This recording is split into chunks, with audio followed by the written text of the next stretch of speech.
दोस्तों नमस्कार।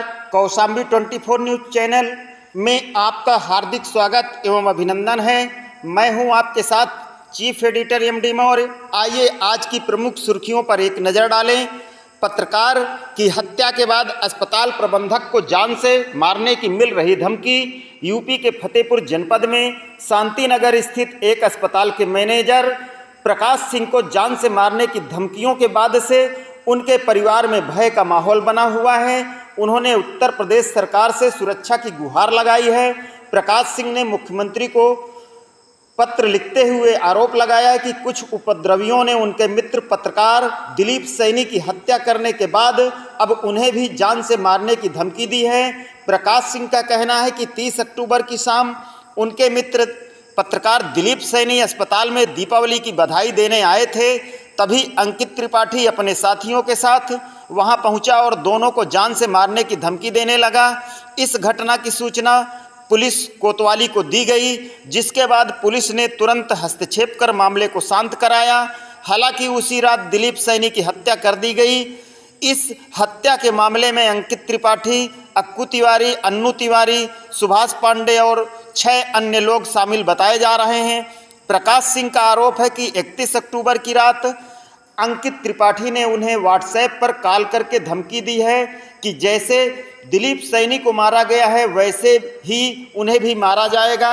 इस घटना के बाद से प्रकाश सिंह और उनकी मां घर में बंद हैं और बेहद डरे सहमे हुए हैं। उन्होंने मुख्यमंत्री से तुरंत सुरक्षा प्रदान करने और दोषियों के खिलाफ कठोर कार्रवाई की मांग की है।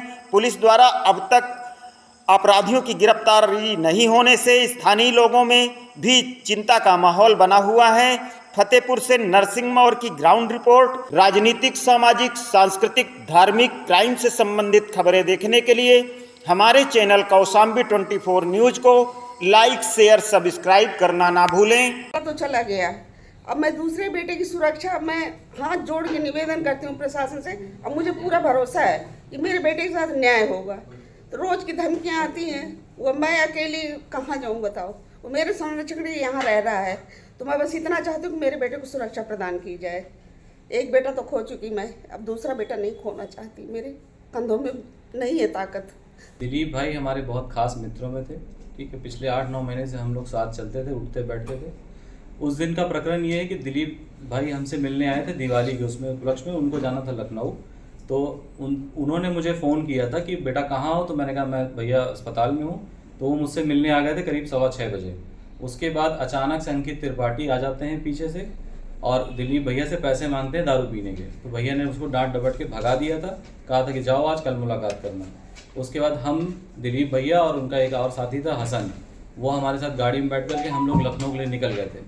फिर तुरंत फ़ोन आता कि अंकित त्रिपाठी तोड़ फोड़ कर रहे हैं अस्पताल में, भैया देख लीजिए आकर के। तो गाड़ी हम लोग वापस घुमा के पहुंचते हैं अस्पताल, तो देखते हैं पूरा तोड़ फोड़ मची है।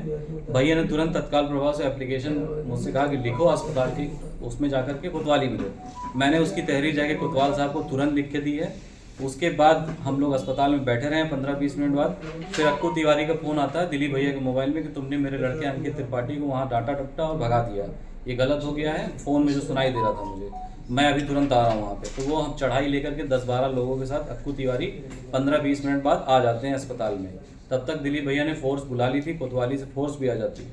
बीच बचाव करा करके इन लोगों को वहाँ से भगा दिया जाता है, किसी प्रकार की कोई कार्रवाई नहीं होती है। उसके बाद दिलीप भैया कहते हैं आप अलर्ट मोड पे रहिए, मैं जा रहा हूँ यार्ड। वो अपने स्कॉर्पियो, एक शाहिद नाम का लड़का, उनकी सफ़ेद स्कॉर्पियो में बैठ करके वो उनके साथ यार्ड चले गए। मैं उसके आधे घंटे बाद अपने घर चला आया। उसके बाद अचानक से रात में जानकारी होती कि ऐसा ऐसे एक हमला हो गया, आप तुरंत अस्पताल पहुंचिए। उनके लड़का जो हर्षित है, उनका जो खाना बनाता है, क्या दिलीप भैया पे अक्कू तिवारी ने हमला कर दिया, आप अस्पताल पहुंचिए। मैं तुरंत अस्पताल पहुंचता हूं। दिलीप भैया को तुरंत हमारे सामने इमरजेंसी वार्ड में शिफ्ट किया जाता है। जैसे ही मैं देखता हूँ, मेरे डॉक्टर देखते हैं कि वो हालत गंभीर है, तुरंत मैं उनको वहाँ से मैं कहता हूँ ये यहाँ स्थिति कंट्रोल नहीं होगी, आप तुरंत इनको कानपुर लेके चलिए।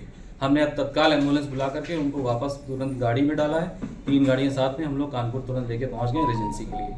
वहाँ जाके पता चलता है कि दिलीप भैया नहीं रहे। यही प्रकरण था और मैं इसमें यही बताना चाहता हूँ कि दिलीप भाई हमारे बहुत ही खास आदमी थे। उनके परिवार से हमको बहुत सांत्वना है। मैं मेरे जो मुझसे हो पाएगा, जहाँ मेरी वो होगी, मेरी मदद मांगे मैं बिल्कुल पहुँचूंगा। आपको किस तरह धमकियाँ मिल रही हैं? अक्कू तिवारी ने मुझे बीच में वो फ़ोन करके, वो रिकॉर्डिंग भी है मेरे पास, मुझे धमकी दी थी कि कोई एप्लीकेशन मत देना, नहीं तो अच्छा नहीं होगा, तुम इस मामले से दूर रहो, ये हमारा और दिलीप भाई का पर्सनल मामला है।